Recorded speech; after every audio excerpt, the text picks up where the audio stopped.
Hola, bienvenidos y bienvenidas a nuestra clase de historia. Somos la profesora María Eugenia y Cristina Lepe. Antes de comenzar, debes tener a mano el cuaderno, lápiz, goma, para que registres la meta de aprendizaje. Observa el siguiente video y analicemos. Hoy se comenta mucho sobre los derechos humanos. ¿Pero qué son? Son parte de nuestra dignidad, igualdad y libertad. El Estado debe garantizar su cumplimiento en todo ámbito, desde la salud, el derecho a vivir en un medio ambiente libre de contaminación, hasta la educación y el derecho al trabajo. Los derechos están protegidos por tratados internacionales, por la Constitución y las leyes. Nadie debe vulnerarlos. Unidad número 4. ¿Cómo podemos aportar a la comunidad? Meta de aprendizaje. Reconocer que todas las personas son sujetos de derechos. Criterio de evaluación. Fundamentan opiniones respecto de por qué es importante que se respeten los derechos humanos. ¿Qué significa ser sujeto de derecho?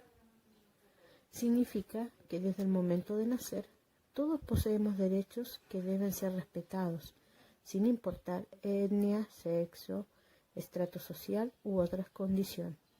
Ser sujeto de derecho significa también cumplir con deberes y responsabilidades que aportan a construir la sociedad respetuosa y justa.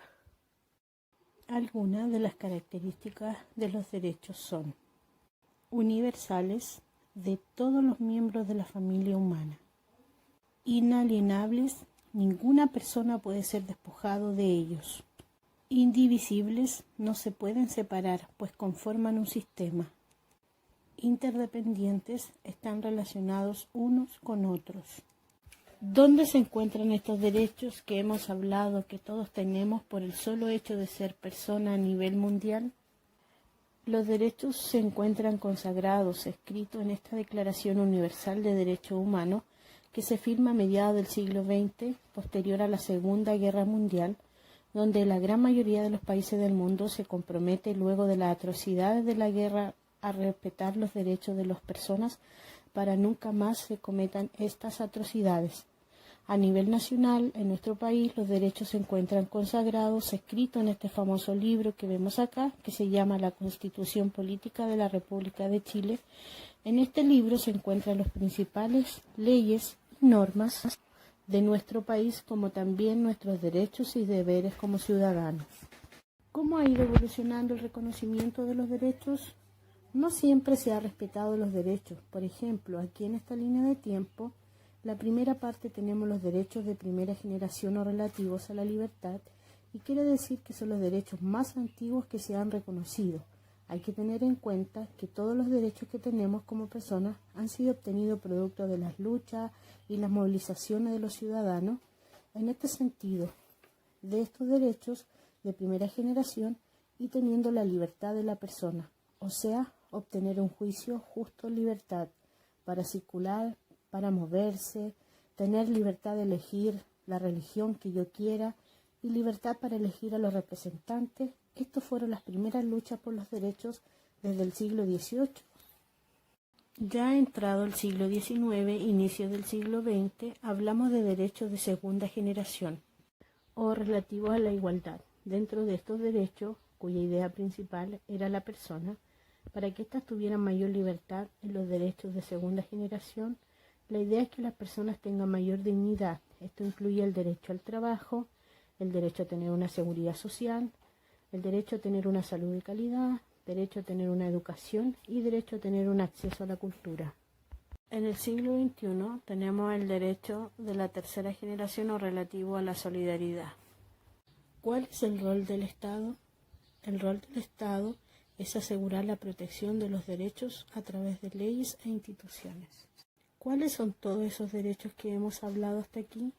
Aquí tenemos algunos de los principales que se encuentran en nuestra Constitución. Por ejemplo, el derecho a la vida, a la integridad física, el derecho a la asociación libre y pacífica, el derecho a la propiedad, el derecho a la libertad de opinión y expresión, el derecho al acceso y a la protección de la salud, el derecho a la educación, el derecho al sufragio, al voto, el derecho a la igualdad ante la ley. Los deberes. Así como existen derechos, igualmente son la existencia de los deberes, y como podemos ver en este dibujo, los deberes son esas tareas que tenemos que hacer para que todas las personas podamos vivir bien en comunidad. En este sentido, los deberes o responsabilidades existen para garantizar que se respete el derecho de los demás. Por ejemplo, el derecho a la educación que todos tenemos, que tienen ustedes, genera el deber de asistir a la escuela y cumplir con tus tareas. Es decir, todos los derechos generan un deber. Otro ejemplo, el derecho a votar que todos tenemos genera el deber de participar, por ejemplo, yendo a votar. Acá tenemos otro ejemplo de deberes de los ciudadanos, como por ejemplo respetar las leyes, entre otros. Y el Estado debe asegurarse de que las personas puedan ejercer su derecho, por ejemplo, educación, salud, entre otros. Actividad. Ahora a trabajar. Realiza la siguiente actividad en tu cuaderno de historia. Número 1. Describe lo que observas en las imágenes y luego responde. ¿Se están respetando los derechos? Número 2. ¿Con qué derecho y deber se relaciona cada imagen? Recordar, enviar una foto de tu actividad a mi número personal identificando tu nombre y curso.